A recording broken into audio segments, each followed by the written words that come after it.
welcome to another episode of Podcast DX, the show that brings you interviews with people just like you whose lives were forever changed by a medical diagnosis. I'm Lita. Ron is not with us today. And I'm Jean.Marie. Collectively, we're the hosts of Podcast DX. On today's show, we're talking about fibromyalgia, POTs, and chronic fatigue syndrome with Jason Herterich. I hope I'm getting that right. He'll correct me in a minute. You are. Jason is the host of a podcast called The Discomfort Zone and co-host of the podcast, Invisible Not Broken. He's joining us today from one of our favorite cities, Toronto. Hello, Jason. Thanks for joining us today. Yeah, thank you so much for having me. I've been looking forward to this. Thanks. Yeah, actually, I just saw Margaret Atwood was posted. She was cleaning up trash outside of her, along the street in Toronto, and it looked a little bit chilly. Yeah, it's chilly here too. It sure is. Well, Jason, before we get into your diagnosis and that, I'm just curious, what led you to hosting your own podcast? So it was really organic how it happened. I had fallen really ill in 2016 and 2017, and one of my friends just suggested that I should get into listening to podcasts. I had become very, very ill, and I spent about 22 hours a day in bed, and I couldn't even handle looking at a TV screen because I had such severe headaches. And so naturally, podcasts you don't have to look at. You can shut your eyes, you can just listen to them, you can tune out for a little bit. And I got really, really into storytelling podcasts, especially. And they were really wonderful in the way that they help expand. Essentially, they allow you to empathize with people at a much deeper level, and I really love that aspect of it. But I realized that there was a very low representation of people who were chronically ill and disabled in storytelling podcasts. So I just sought to create my own. So I started in 2017 after I started to recover, and I started producing stories about my own chronic illness experience. And I tried to make them just very immersive stories using sound design, music, and sound effects and everything to really try and engage as many people as possible. And so I've been doing that ever since. That's fantastic. Sounds great. And what are some of your favorite podcasts at the moment? Ooh, yeah, I got a whole ton of it. Okay. I got a whole ton right here. One of my favorite recently has been Ear Hustle. It is. Have you guys heard of that before? It sounds familiar. Yeah, so it's a podcast that is produced within the walls of San Quentin Penitentiary in California. And I don't know about you, but before, whenever I think of inmate, they're often depicted as scary criminals who are devoid of any remorse. But really, when you get to hear their stories, you just get to understand them at a deeper level, to empathize with them. And it really leaves you with this feeling that anyone is capable of rehabilitation. So that is one of them. Another one that I've been hooked on lately, Unlocking Bryson's Brain. And it is a story of a Canadian man who takes listeners inside his family's search for a diagnosis, treatment, and cure to his son's rare brain disease. So yeah, it's really fascinating. It's like this really incredible mix of storytelling, medical mystery, disability rights, and gene editing science. And then lastly, How to Be a Girl is a documentary of a mother raising her transgender daughter. So yeah, just to keep this brief, at the age of 3, her child told her that there was a mistake in her tummy and that she should have come out as a girl. Oh, wow. And so it navigates there as the girl gets older, as she starts going through school, play dates, and when the mom has romantic relationships. So they just have very raw conversations, and I think the daughter is my favorite part of it. It just really goes to show how incredibly wise children can be. That's amazing. Yeah, we'll be adding those 3 to our list. Oh, for sure. Yeah. I love that. Yeah, I couldn't recommend them highly enough. Love it. Jason, how do you balance living with a chronic illness, actually several chronic illnesses, and hosting your own podcast? Yeah, it's an ongoing struggle. What has been most helpful for me is I try to make active decisions throughout the day. So I will leave alarms on my phone to just remind me to pause whatever I'm doing, consciously think about what I will do next, and check in with my body. See, like, do I need to take a break? Should I go out for a walk? Am I having trouble concentrating? Because usually that's a sign that my symptoms are starting to kick in. Or, do I have any obligations later in the day that I need to reserve spoons for? So really, it's an ongoing process. I try to get a little bit better at it over time. But yeah, I'm not perfect. And Yeah, it is something that I I can continue to understand that. struggle with. Yeah, I do the same thing I use my phone a lot. I have early onset Alzheimer's, and I use my phone constantly to remind me to do things and just to keep me in check and make sure that the day is going smoothly and I don't end up with anything surprising that really kind of throws me into a tailspin, basically. Yeah. If you use too much early in the day, it can Yeah. definitely Right. throw you off. Right. And we also use tech. We have watches that have a light diode that takes your pulse ox and pulse rate on a regular basis, and actually it vibrates when your stress levels are increasing, or when you've been sedentary too long, to kind of give you just that reminder, either to take a deep breath or go take a walk. You're right. Right. Wow, that's actually incredible. I'm gonna have to get the name of that afterwards. It's from it's you. one of the Garmin. I know it's a Garmin, but It's, yeah, there are Biosmart. several Garmin. We got to we'll put a link on that for our website. Or send you a message. Yep. Yep. So, Jason, I understand that you've been diagnosed with several different, really complicated and difficult diagnoses. Fibromyalgia in itself is rough. Myalgic encephalitis, horrible, and POTS. Could you tell us what symptoms led you to seeking out medical care? Yeah, so this all started out just over 9 years ago. It's wild to think it was so long ago, but I was a fourth year student at university studying engineering, and I was very, very active at the time. I was a triathlete, and I was about to graduate and had my whole life ahead of me. And then one day during an intramural game of basketball, I caught a rebound. I twisted and passed the ball up court. And in that moment, I strained a muscle in my abdomen called, what is the name of it? Intercostal. Sorry, brain fog here. I strained my intercostal muscles, and they are muscles that are used for breathing. Mm-hmm. And so unlike if you break your arm, you can put it in a sling and you let it recover and it naturally gets better by itself.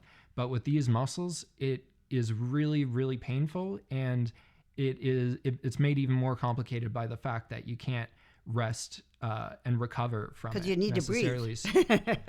Yeah, it's not easy to treat at all. And so essentially, I had to take a week off of school, spent the entire time in bed, and when I went back to school, I was so far behind that essentially what happened is my stress levels were so high from having to work so hard, and my pain levels were already really high from the injury.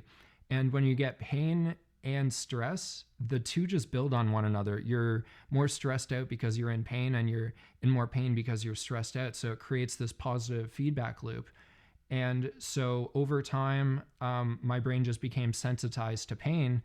And as a result as well, I'm not getting any restorative sleep. So I'm just tired all the time. And so it was something I sought medical care for quite a while ago, but it wasn't until, so the injury happened in 2011. Mm-hmm. I didn't receive a diagnosis until like 2014.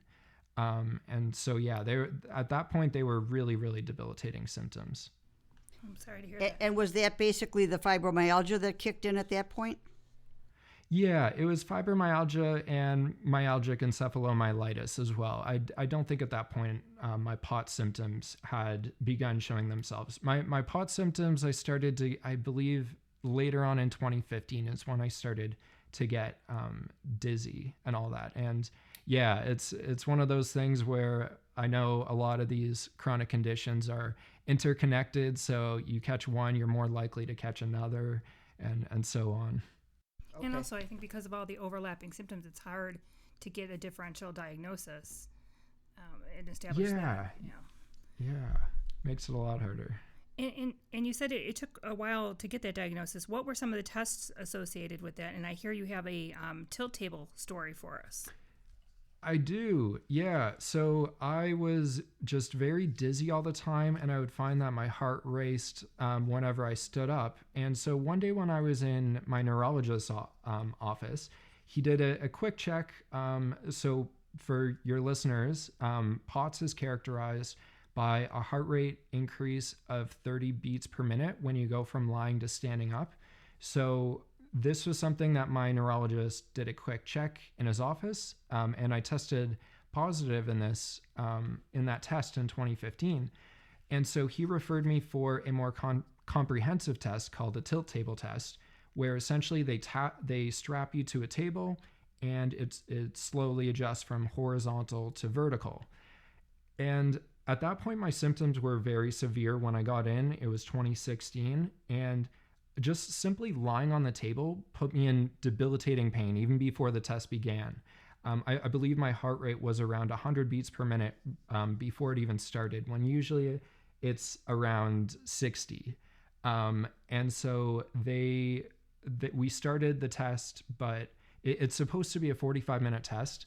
Mm-hmm. But 15 minutes in, I was just in such debilitating pain just from being uncomfortable on the board that they actually had to stop the entire test.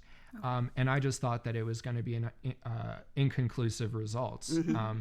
But they ended up sending a report back to my doctor saying that I tested negative for it, which to me, not quite the same thing. Yeah. Yeah, it didn't seem right. And I pleaded with the doctor. I said, I explained to him how they had to stop the test early and how my symptoms had gone haywire before they had even started the test. But my neurologist kind of just discounted what I had said, and he accepted the results, and he completely ignored me. And I think I believe anyways, it was only a few months ago or earlier this year when I just simply redid that very first test when you just simply go from lying to standing up. Mm-hmm. And I had the heart rate increase, and a new doctor that I've been seeing, a cardiac specialist, told me that I do in fact have POTS. So I guess the moral of that entire story was that I guess the issue was like the rigidity of the medical system and not stressing the importance of the patient voice there. It was very clear to me that there was systematic error within the test that made the results completely meaningless.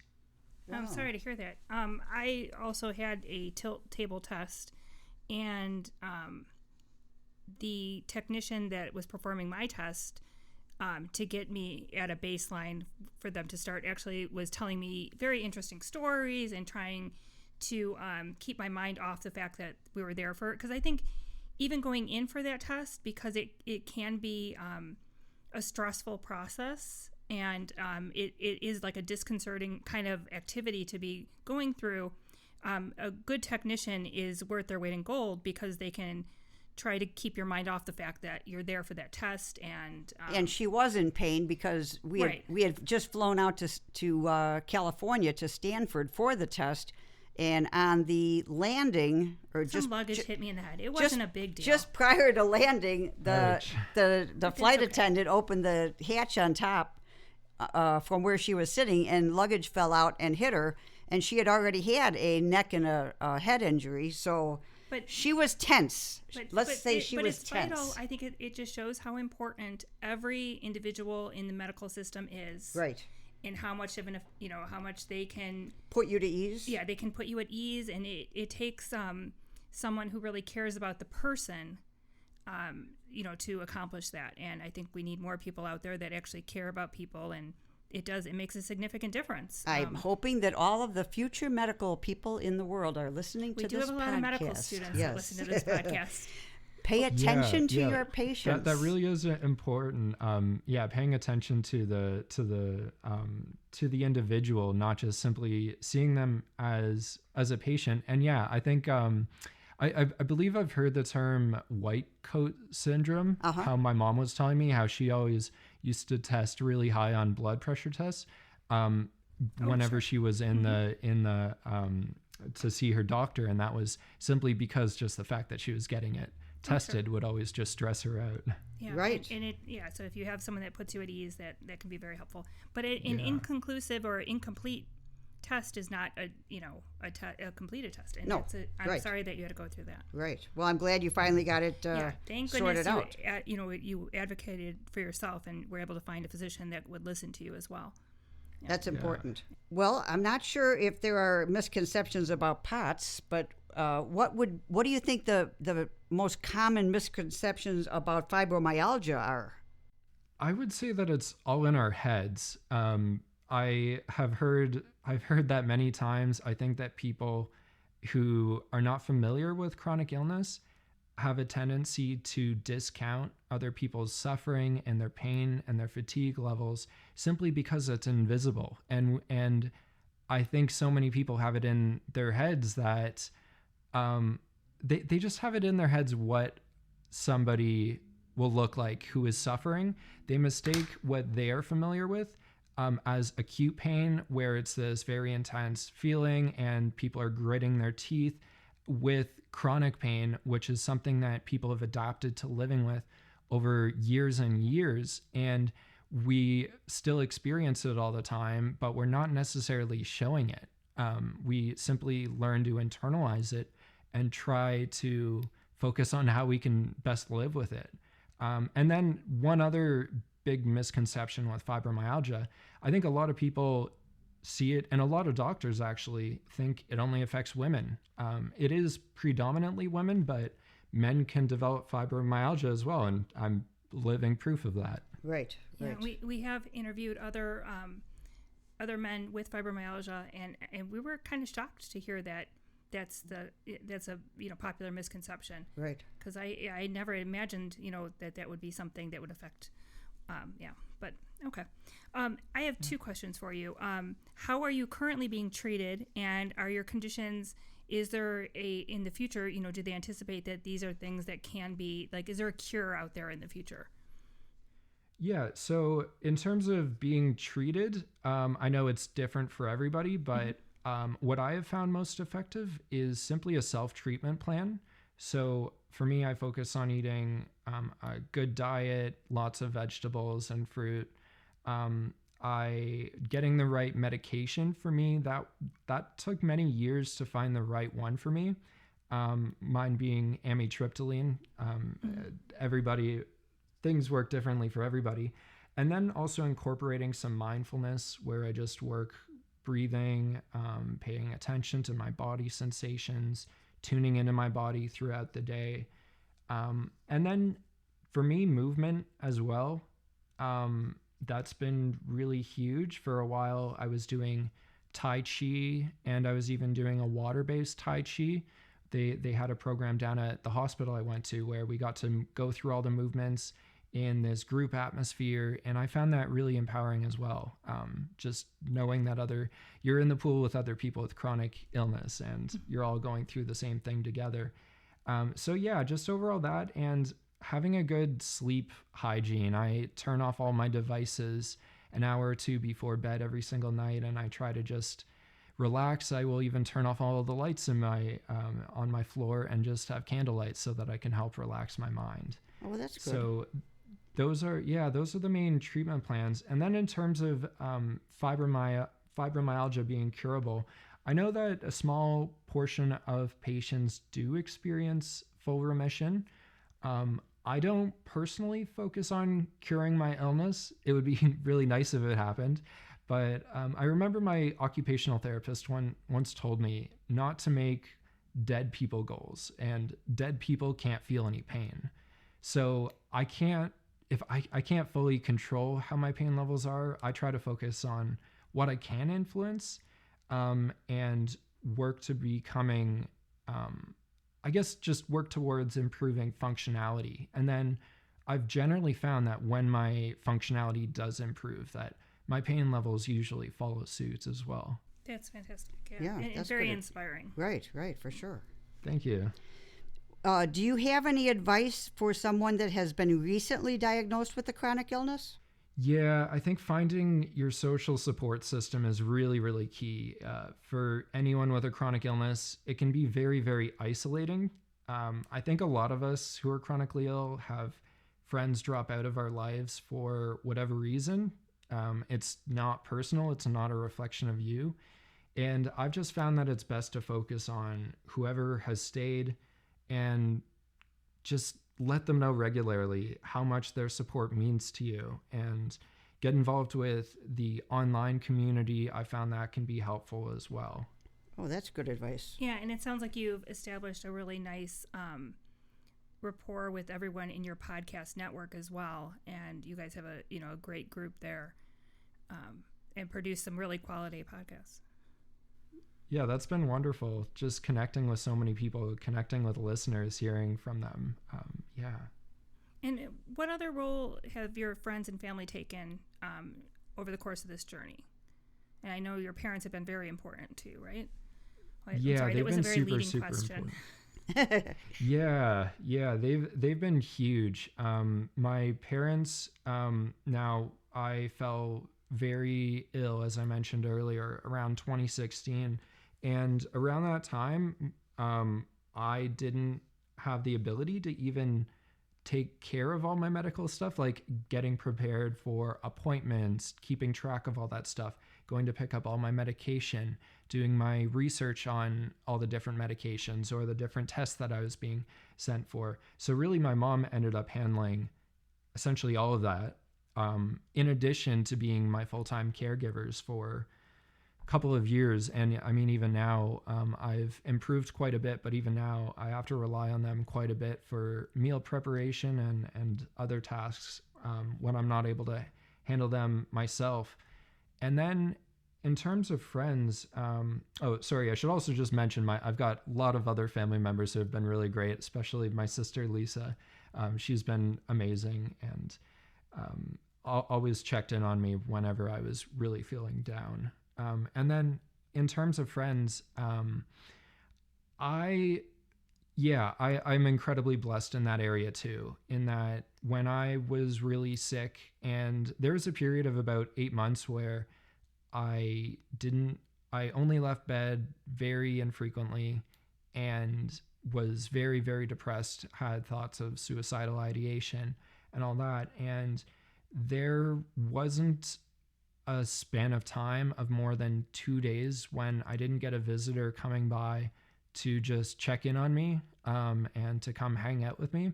It's not the most exciting thing for my friends to come and do and sit by my bedside. And often I would barely even be able to contribute to the conversation. It would be them mostly doing most of the talking. So they were really my lifeline, and they were a huge reason why I was able to keep going, and until I was able to receive the proper supports to allow me to recover. That's excellent. Yeah, that's wonderful. I'm glad that you have those people in your life and that they've been so supportive. Jason, with the pandemic and everything that's been going on, you said you used to, be able to go to the gym at the hospital. How have things changed over the course of the past year, and what modifications have you made to, still stay active and do things, and keep in contact with friends and family when everything's been on lockdown? Yeah, it's been a lot harder. I've been doing Zoom like a lot of other people for keeping in touch with for just keeping in touch with friends. But I do get Zoom fatigue like everybody else, probably quicker than everybody else, just due to having headaches and everything. In terms of what else? I've been lots of phone calls. I've been doing social distance walks where I'll meet up with friends and we'll just all walk 6 feet away from each other, 6 feet or more. Okay. And that's been a really good way to just keep in touch while also getting some exercise, getting some fresh air. Not being able to go to the pool has been kind of tough. That's one of the things I really miss. That was a huge part of remaining social, and all that, and remaining active as well. And yeah, I've been fortunate. I mean, in Toronto here, for a good part of the pandemic, I have been able to have a small social circle. So I've had my brother, his wife, and their kids within our social circle. And so, yeah, being able to hang out with like a 3-year-old and a 2-year-old is, they always make you feel young, and that has really improved my spirits. Yeah, children can be and pets and everything can be a great distraction. Well, wait a minute, children and pets, you can't ball them all in the same thing. Well, we do chicken therapy where we go to visit the chickens. We do, yeah. Nothing makes you laugh harder than watching, chickens fight over a tomato, because it kind of looks like, some sort of weird horror movie. And yeah, okay. But yeah, okay. Sorry. We're getting way off topic today. Jason, what additional advice or tips do you have for our listeners? So I would say to just do your best job advocating for yourself.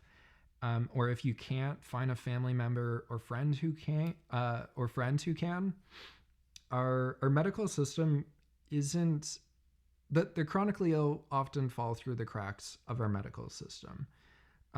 So unfortunately, you do need to do some of that work yourself in terms of do your research before appointments. Come prepared to every appointment with a summary of your recent medical history and any questions you have for your doctors and any potential tests that you'd like to request.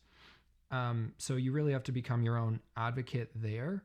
And another thing is just find something that makes you happy. I know that our lives don't look the same way that they did prior to becoming ill, but it doesn't mean that, I guess over time we can develop the ability to adapt and find joy in different ways that we never could have imagined before becoming chronically ill. So yeah, do whatever makes you happy. That's great. Yeah, great wonderful advice. advice. Right. Have you always lived in Canada? I always have, yeah. I live with my parents. No, I was just curious because, like now we're kind of comparing apples and oranges, the medical system in the United States compared to the medical system in Canada. Oh, right. And I think that we have the same problems here. Mm-hmm. And it is very important to always go to your doctor's office prepared. And like you're saying, do your research ahead of time, because, you go to a doctor's office nowadays and you're given like a minute and a half. You don't have a lot of screen time with your doctor. So the more you can do ahead of time, the better. Yeah, and I've noticed that doctors really appreciate it when you can give them like a 30-second briefing on everything that's happened with your health since they've last seen you. It's a way for them to digest everything really quickly and then be more efficient with your time. So I think that they really appreciate it as well. Right. That could be a career field. Well, and I think I mean, like just in order to teach people how to go to the doctor. Right. Well, maybe it could be included in your high school health class. Right. Okay. And I think nowadays a lot of technology can also come into play where you can track your headaches and you can track your symptoms, and you can actually give your physician or healthcare provider an actual, a synopsis and a screenshot of what is actually happening with you on a day-to-day basis. Because when it is a chronic illness, I think it's hard to quantify it. And I think technology and things can help. I think that stuff is so great too. And I noticed that before I started doing any of this, like tracking my medical history, I would go into an appointment, and so often it would depend, what I would say to the doctor would depend on how my day was going. If I was feeling depressed that day, it would just seem like everything is so completely bleak, and I would send that message to the doctor. Whereas like they would get a much more accurate depiction of what my recent medical history was if I was able to, like as you were saying, go in with any kind of metrics or anything that you've been tracking over time. Sure. Well, Jason, how can our listeners learn more about you and your podcast? Well, they can listen to my podcast, Discomfort Zone, on whichever podcast app they use. They can also go to invisiblenotbroken.com to find my podcast, as well as all the other shows in our network. And you can find me on social media. My handle is DZone Podcast. Okay, excellent. Fantastic. Yeah, and you guys have a wonderful website and a well-rounded collection of podcasts. So we're very impressed, and we're hoping to one day grow up and be more like you. Maybe. Well, at least you guys are great the way you are. At least we're staying active. Yeah, okay. Mentally. Yeah.